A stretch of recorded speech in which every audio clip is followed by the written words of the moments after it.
With the advent of videotape equipment on highway patrol vehicles, police pursuits have become seemingly more common. But in fact, we just didn't see them. A man has stolen a lawnmower from a local hardware store, loaded it in the back of his pickup, and is racing away from authorities.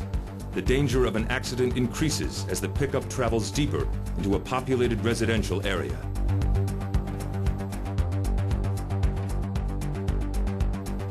And then, out of nowhere,